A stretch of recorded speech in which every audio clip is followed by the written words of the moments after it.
বটগাছ আমাদের আমাদের এই দেশের তথা এই ভারতীয় উপমহাদেশের নেটিভ, মানে এতে দেশীয় একটা গাছ।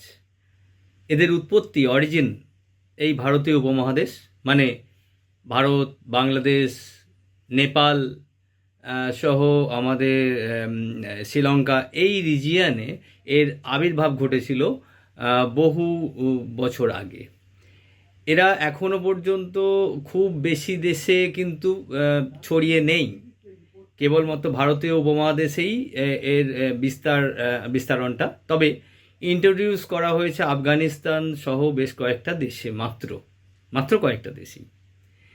এই গাছটি আমাদের এখানে, আমাদের দেশে এটাকে পবিত্র একটি বৃক্ষের মধ্যে রাখা আছে। অশ্বত্থর মতোই বট গাছ সহ আরও বেশ কয়েকটা, যে আমরা বলি স্যাক্রেড গ্রুপস।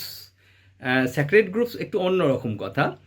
যখন দেখি যে অনেক গাছের সমন্বয়ে কোনো একটা জঙ্গল, পবিত্রতার নিরিখে সেখানে কোনো গাছের গায়ে হাতই দেওয়া হয় না, পাতা ছেঁড়া হয় না, তখন সেটাকে বলা হয় স্যাক্রেড গ্রুপস।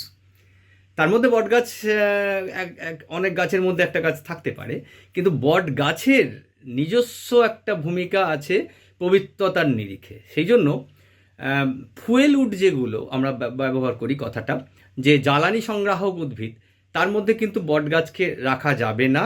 তার কারণ এটাকে পুজো করা হয়, এবং প্রাচীন মন্দির সহ অনেক মন্দিরের আশপাশে এই গাছকে দেবজ্ঞানে পূজা করা হয়। কারণও আছে। কারণটা হচ্ছে এইরকম, যে আমরা যেখান থেকে খুব উপকার পাই, আমাদের এই উপমহাদেশে যে পুজোর রীতিটা, যেখান থেকে আমরা শুধুমাত্র রিচুয়াল অ্যাসপেক্টস এখানে বলবো না, এর পেছনে অনেক বিজ্ঞানও আছে। শুধুমাত্র সংস্কার এবং সেটা কিন্তু বলা যাবে না। এটা কিন্তু একটা সুসংস্কার।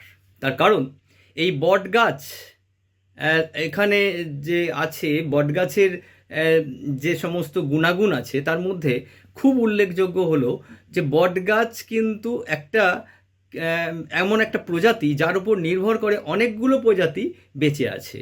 এবং কিন্তু এই বটগাছটাও কিন্তু অনেকগুলো প্রজাতি আছে বলে বটগাছ বেঁচে আছে, মানে একে অপরের উপরে নির্ভরশীলতা সম্পন্ন। এরকম গাছ পৃথিবীতে টিকিয়ে রাখাটা আমাদের দায়িত্ব হওয়া উচিত। এবং একটা অভিনব গাছ, যেটা বিশ্বের মধ্যে এর এর প্রত্যেকটা পরতে পরতে আমরা অভিনবত্ব খুঁজে পাই।